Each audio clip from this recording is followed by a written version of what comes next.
boa noite. Eu sou Rosiane Kennedy e a partir de agora você acompanha com a gente as notícias que circularam nos corredores do poder nesta segunda-feira. E entre os principais assuntos, o governo anuncia que vai enviar amanhã ao Congresso Nacional a reforma da Previdência. E no Congresso, uma repercussão ampla dos protestos que foram realizados ontem em todo o país em defesa da Lava Jato e para que sejam resgatadas as medidas de combate à corrupção.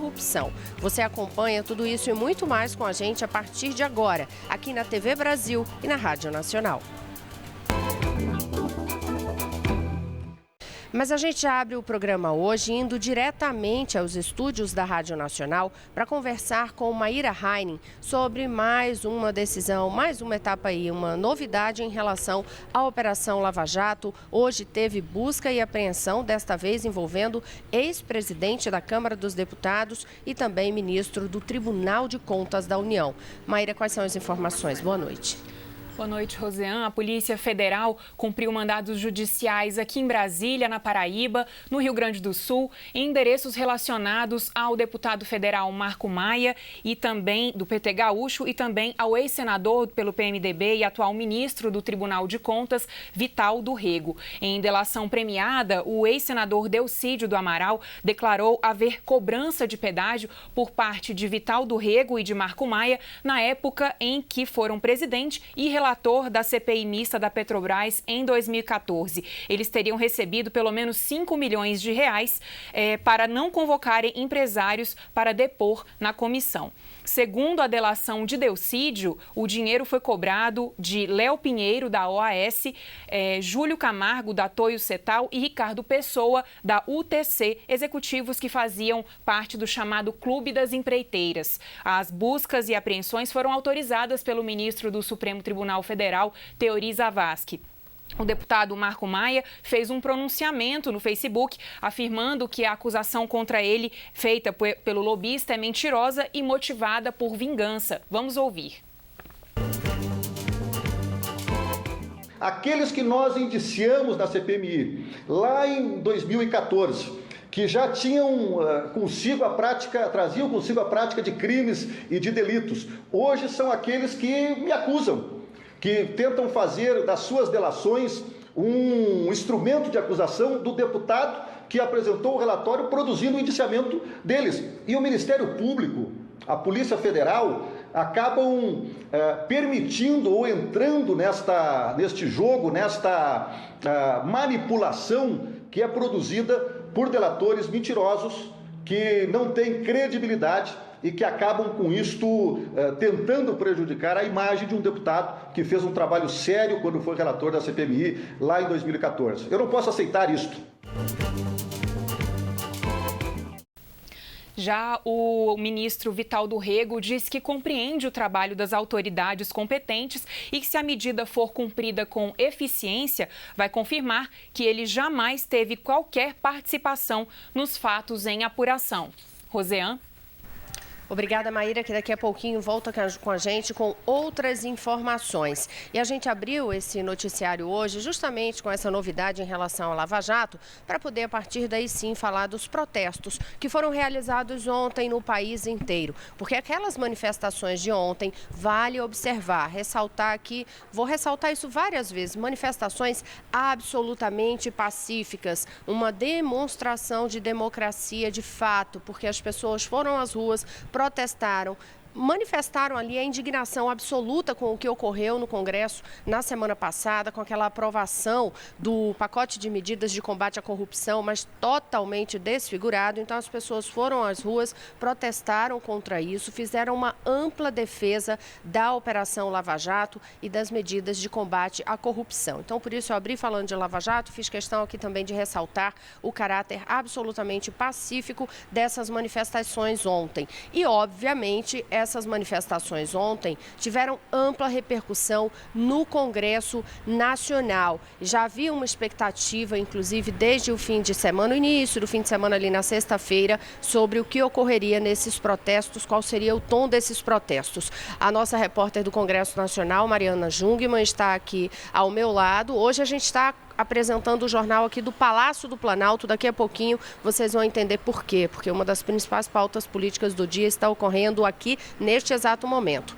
Mas Mariana está aqui ao meu lado e, Mariana, a repercussão foi muito intensa mesmo, dentro do que, inclusive, os políticos já sabiam ali, comentavam com a gente, né, no fim de semana, ali na quinta e na sexta-feira, que já estavam imaginando que o tom dos protestos ia ser aquele mesmo. Boa noite. Boa noite, Rosiane. Pois é, ontem mesmo, logo após as manifestações, ou até enquanto elas ainda aconteciam, os presidentes do Senado e da Câmara divulgaram notas públicas ressaltando esse caráter pacífico das manifestações e dizendo que manifestações assim ordeiras devem ser sempre ouvidas e o Congresso deve ser permeável a elas. O presidente do Senado, Renan Calheiros, fez questão de ressaltar que em 2013, enquanto essas manifestações semelhantes aconteciam, o Senado votou diversas medidas de combate à corrupção naquela época. Uma parte delas teve encaminhamento na Câmara, outra parte ficou parada na Câmara dos Deputados, Rosiane Kennedy. E hoje os deputados e senadores seguiram mais ou menos na mesma linha, dizendo que as manifestações foram pacíficas, ordeiras e devem ser ouvidas, inclusive fazendo um certo meia-culpa em relação à pauta da semana passada, que foi bastante, digamos assim, polêmica, né, Rosiane? E inclusive a gente estava falando sobre essa expectativa do tom, porque na sexta-feira Mariana Jungmann teve uma conversa ampla com o senador Lazier Martins, né, Mariana? E ele já falava muito sobre esse sentimento de indignação e até de constrangimento dentro do Congresso, mas foi você que conversou com ele, você tem mais detalhes para a gente. É interessante a gente observar, Rosiane, que isso que aconteceu, esses protestos que ocorreram no fim de semana e a consequente repercussão deles agora, nesta segunda-feira, na verdade é um reflexo, uma espécie de continuidade dessa pauta da semana passada. Vamos lembrar que na semana passada a Câmara aprovou as medidas de combate à corrupção num texto muito diferente do que tinha sido proposto inicialmente. O Senado iniciou o debate sobre o projeto de abuso de autoridade, com inclusive a participação do juiz Sérgio Moro. O presidente Renan Calheiros tentou colocar em requerimento para votar com urgência as medidas de combate à corrupção também no Senado. E no fim da semana, o Supremo Tribunal Federal aceitou uma denúncia que tornou réu o presidente do Senado e também presidente do Congresso, Renan Calheiros. O senador Lazier Martins conversou comigo e falou um pouco do sentimento que ficou entre os senadores em relação a tudo isso que aconteceu na semana passada. Vamos ouvir o que ele disse. O clima é de tempestade, porque se já não bastasse o monstrengo criado pela Câmara dos Deputados ao alterar completamente o projeto das 10 medidas anticorrupção, naquela chamada emenda da meia-noite, e que chegou no Senado para que tivéssemos num absurdo regime de urgência, também concordado com aquilo, e felizmente nos livramos disso por 44 a 14 votos, se não bastasse o projeto do abuso de autoridade, que visivelmente, notoriamente, com segundas intenções, quer na verdade boicotar a Operação Lava Jato, se tudo isso não bastasse, se não bastasse também a crise institucional que vem se criando em razão das tentativas de punições a promotores e procuradores de justiça e a membros do judiciário que fizeram grandes procissões por todo o Brasil em direção aos tribunais de justiça e em Brasília ao Supremo, se tudo isso fosse pouco, ainda chegou a abertura do processo criminal contra o presidente do Congresso Nacional. E tudo isso nos faz criar um clima tempestuoso e um clima de constrangimento com relação a essa última decisão, porque afinal de contas estamos sendo presididos por um senador que é réu em processo criminal. Isso é muito ruim. Esse foi aí o clima entre os senadores no fim da semana passada. Para piorar um pouco mais essa situação, hoje a Rede entrou no Supremo Tribunal Federal pedindo o afastamento do Senado, Renan Calheiros, justamente por ele ter se tornado réu em um processo, e aí, teoricamente, ele não poderia, Rosiane, estar na linha sucessória da presidência da República. Mas a gente lembra, como também já falou aqui na sexta-feira, que não há uma decisão ainda do Supremo Tribunal Federal sobre isso. Agora, ainda sobre essa repercussão, devido aos protestos de ontem, país afora, houve uma pressão muito maior nesta segunda-feira no Congresso Nacional para que aquele projeto que trata de abuso de autoridade não seja tratado com regime de urgência, né, Mariana? Pois é, Rosiane, hoje um grupo de senadores defendeu que esse projeto seja retirado da pauta do Senado. A gente lembra aqui também que na semana passada o juiz Sérgio Moro disse que não era hora de votar esse projeto, e esses senadores até concordam com o mérito, com a necessidade de se reformar a lei de abuso de autoridade, mas acreditam que não é hora, esse não é o melhor momento para se discutir esse assunto. Vamos ouvir o que disse o senador Álvaro Dias sobre isso. Nós temos que discutir com cautela e, nesta hora, sobretudo, com muita prudência, uma legislação que não venha significar o cerceamento do trabalho dos investigadores e dos julgadores, especialmente na Operação Lava Jato. Então, a nossa proposta, que coincidentemente é também do senador Ronaldo Caiado e de outros senadores, é no sentido de apresentarmos amanhã requerimento para eliminar a urgência, para extinguir a urgência, a fim de que o projeto de lei do Senado 280 possa tramitar regularmente, sendo debatido nas comissões onde deve ser debatido. Apesar disso, o senador Roberto Requião, que é o relator desse projeto do abuso de autoridade, defende que o projeto seja votado sim. Ele acha que essa é a melhor oportunidade para se tratar desse assunto e um pouco que provocou as outras autoridades, o Judiciário, o Ministério Público, com relação a isso. Vamos ouvir o que disse o senador Roberto Requião. Eu quero o ladrão na cadeia, mas eu não quero procurador e juiz mandando no Brasil. Faz um concurso público e fica dono da República. Ao mesmo tempo, é claro que eu fico contente com o que eles estão fazendo e com o belo trabalho que estão prestando.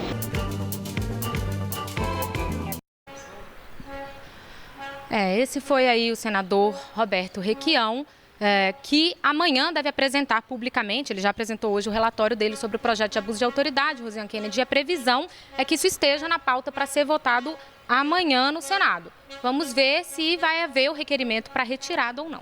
Ok. Provavelmente você que está acompanhando o programa aqui nos Corredores do Poder com a gente, hoje diretamente aqui do Palácio do Planalto, você que nos acompanha pela TV Brasil e pela Rádio Nacional, deve estar ouvindo um barulho aí ao fundo de uma vuvuzela. Esse barulho ainda é de gente que passa aqui pela Esplanada dos Ministérios e pela Praça dos Três Poderes, protestando contra justamente esta mudança ampla que foi feita nas medidas de combate à corrupção. Agora, mudando o noticiário, vamos descobrir o que é que aconteceu hoje. Olha que há fato importante nos corredores do poder internacionais. Quem tem informação para a gente é Carolina Pimentel, editora da Agência Brasil. Boa noite.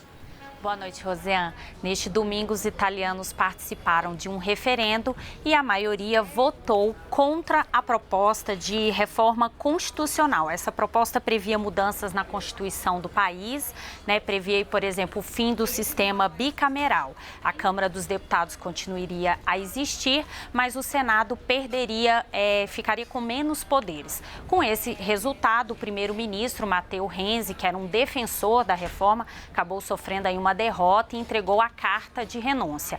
Mas o presidente da Itália, Sérgio Mattarella, pediu nesta tarde para o primeiro-ministro adiar a renúncia até a aprovação do orçamento de 2017 pelo parlamento. Os partidos de oposição na Itália já estão cobrando do presidente uma convocação de eleições para a escolha de um novo governo. Agora, já na França, o primeiro-ministro da França, Manuel Valls, anunciou que vai ser candidato à presidência do país em 2017. Com isso, ele também confirmou a renúncia ao cargo de primeiro-ministro. Manuel Valls vai disputar em janeiro as primárias do Partido Socialista. O partido aparece aí em terceiro nas pesquisas de intenção de voto para as eleições. A candidatura do primeiro-ministro é confirmada após o presidente François Hollande ter anunciado que não vai concorrer à reeleição em 2017. Rosiane. Obrigada, Carolina Pimentel. E daqui a pouquinho, no próximo bloco, você vai conferir com a gente informações aqui diretamente do Palácio do Planalto sobre a proposta de reforma da Previdência, que está sendo discutida neste exato momento pelo presidente da República, Michel Temer, com líderes da base aliada. Eu volto já.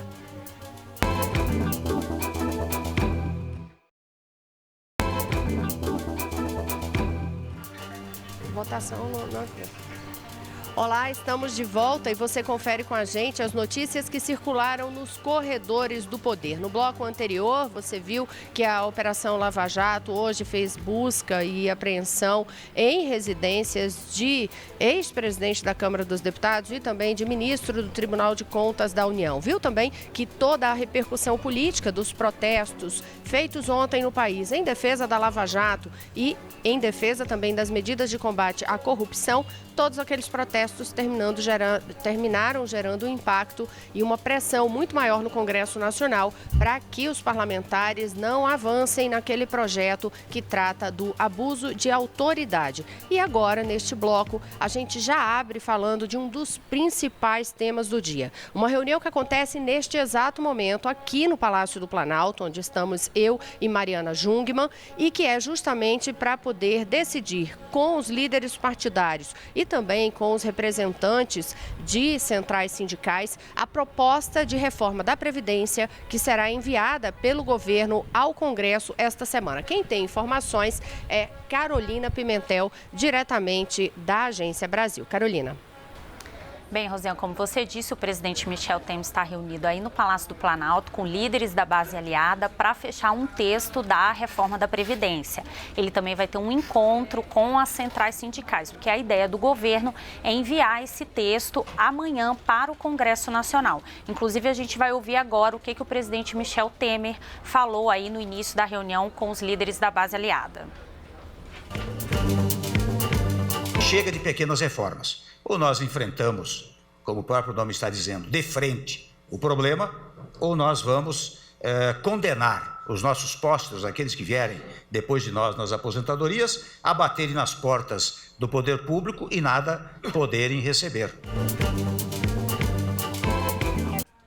A reforma da Previdência é uma das principais apostas aí do governo federal para tentar equilibrar as contas públicas. O déficit da Previdência em 2016 está estimado em 146 bilhões de reais. Mais cedo, o ministro da Fazenda, Henrique Meirelles, disse que a reforma é um dos remédios que vão ajudar na recuperação da economia do país. Melhor do que tentar antecipar ou tentar manter uma idade de aposentadoria ainda relativamente jovem na vida, é importante dizer que mais relevante, o que é crucial para todos, é que todos tenham segurança que vão receber a aposentadoria, porque previdência quebra. E o Rio de Janeiro mostra isso, outros estados estão mostrando e outros países mostram. Portanto, esta é a meta fundamental, assegurar a todo brasileiro e a toda brasileira o direito de receber a sua aposentadoria, sem dúvida e sem insegurança. Nós vimos o ministro da Fazenda falando aí sobre idade para aposentadoria e uma das propostas em discussão nesta reforma é estabelecer a idade mínima de 65 anos para homens e mulheres se aposentarem. Rosiane. Obrigada, Carolina. Em relação ainda a esta reunião, estava acompanhando aqui no Planalto a abertura e logo na abertura, inclusive, o presidente Michel Temer fez um elogio à condução econômica que o ministro da Fazenda, Henrique Meirelles, vem fazendo. Michel Temer também ressaltou que os técnicos do governo estarão todos à disposição para esclarecer dúvidas dos integrantes da base, dos parlamentares, de todos os parlamentares no Congresso Nacional, para que fique muito claro o que o governo está propondo e qual é a necessidade de fazer essa reforma. Porque como o ministro e também o presidente, como os dois ressaltaram aí, a questão é fazer a reforma agora para garantir, você ter a certeza de que futuramente todos continuarão tendo direito à aposentadoria. Então, o presidente Michel Temer, na abertura da reunião, já deixou muito claro também, justamente, que vai ter um período de transição e que essas mudanças não vão ser válidas para as pessoas que já estão enquadradas aí num perfil que podem solicitar a aposentadoria agora. Ele disse que isso vai ser para os mais jovens e que haverá um período de transição. Agora, isso gera uma repercussão, obviamente, também no Congresso Nacional, né, Mariana? Até para poder ver como é que vai ser, Mariana Jungmann, que está aqui ao meu lado, continua aqui ao meu lado, para poder ver como é que vai ser esse rito, essa tramitação no Congresso Nacional. Rosiane, como a Carolina Pimentel falou agora há pouco, o governo deve mandar o texto até amanhã e com isso seria possível, segundo o presidente da Câmara, Rodrigo Maia, seria possível que o texto já fosse analisado na Comissão de Constituição e Justiça da Câmara na próxima quarta-feira. Essa é a porta de entrada de qualquer projeto enviado pelo Executivo para o Congresso Nacional, Rosiane, e é o que avalia se o projeto é minimamente constitucional. A partir daí, o projeto já poderia começar a ser debatido na comissão especial que vai analisar aí sim o mérito da questão e os detalhes do projeto. Mas não há expectativa de que isso seja aprovado ainda esse ano, não vai dar tempo. A discussão mesmo vai acabar ficando para o ano que vem, Rosiane. Até porque o debate em comissão especial pode durar até 40 sessões. E por ser um tema que tem polêmica, então o governo deve explorar bastante essas discussões para fechar uma proposta que chegue de fato com a segurança de que vai ser aprovada em 2 turnos no plenário da Câmara dos Deputados e depois no Senado Federal. Enquanto eu converso aqui com vocês, eu recebi uma mensagem, mas ainda antes sobre a comissão especial, a mensagem aqui é dizendo que já há uma disputa, sempre tudo tem disputa por quem vai ficar em presidência dessas comissões, porque é um cargo muito importante, e quem vai ficar com a relatoria. Já tem um nome sendo trabalhado para a relatoria, o nome do deputado Arthur Maia, que é do PPS. Ele está sendo o nome mais cogitado no momento para que assuma essa relatoria da comissão especial que vai tratar da PEC, da reforma da Previdência. Existiam outros nomes aí trabalhando por isso, mas esse tem sido um pleito também deste parlamentar. E em relação a essa dificuldade, né, Mariana, que pode ter em relação a essa tramitação, enquanto eu converso com vocês aqui, o deputado Paulo Pereira, da Força Sindical, que é o presidente do Solidariedade, ele me mandou uma mensagem aqui no WhatsApp. Ele disse o seguinte: daqui a pouquinho ele vem aqui para o Palácio do Planalto para conversar com o presidente Temer, juntamente com as centrais sindicais, sobre essa proposta. E a mensagem que ele me enviou aqui foi o seguinte: sempre foi nosso objetivo participar ativamente das discussões sobre a Previdência para fazer com que os direitos da classe trabalhadora sejam respeitados. Mas deixamos claro que não vamos aceitar em hipótese alguma que quaisquer dos nossos direitos sejam suprimidos. Ele ressaltou que nesta reunião com o presidente Temer agora vai reiterar ao governo as propostas elaboradas pelas centrais visando sanar, sim, as finanças da Previdência, porque eles têm consciência do rombo da Previdência. Propostas esta que, segundo Paulo Pereira, o próprio governo, em reunião anterior com o ministro da Casa Civil, Eliseu Padilha, chegou a aceitar algumas sugestões. Então, já uma resposta imediata, tá vendo?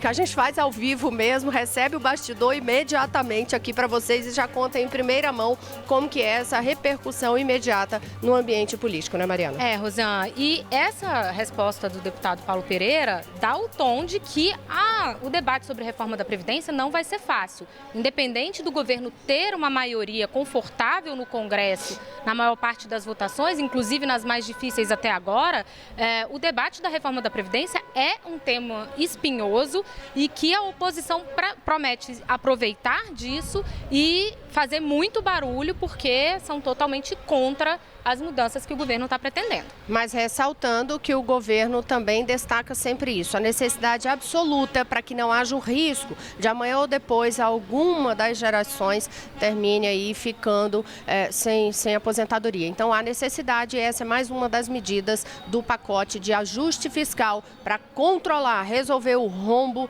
nas contas públicas. Vamos agora novamente aos estúdios da Rádio Nacional falar com Maíra Heinen sobre outros assuntos. Maíra, com pauta cheia, o que você nos conta? Roseane, 3 em cada 10 inscritos aí para a prova do Enem, a segunda aplicação desse fim de semana, não compareceram ao exame. O segundo ministro da Educação, Mendonça Filho, o governo gastou cerca de 236 milhões de reais que não foram efetivamente aproveitados com a falta desses candidatos. Mendonça disse também que estuda lançar uma consulta pública sobre o Enem em janeiro deste ano. Vamos ouvir. Que pudermos pôr em prática no próximo ano, nós vamos fazê-lo, considerando o fato de que a gente depende efetivamente de uma discussão que seja madura, que tenha suporte técnico e que, ao mesmo tempo, atenda aos interesses dos jovens e daqueles que sonham com o Enem como caminho para acessar um curso superior no Brasil.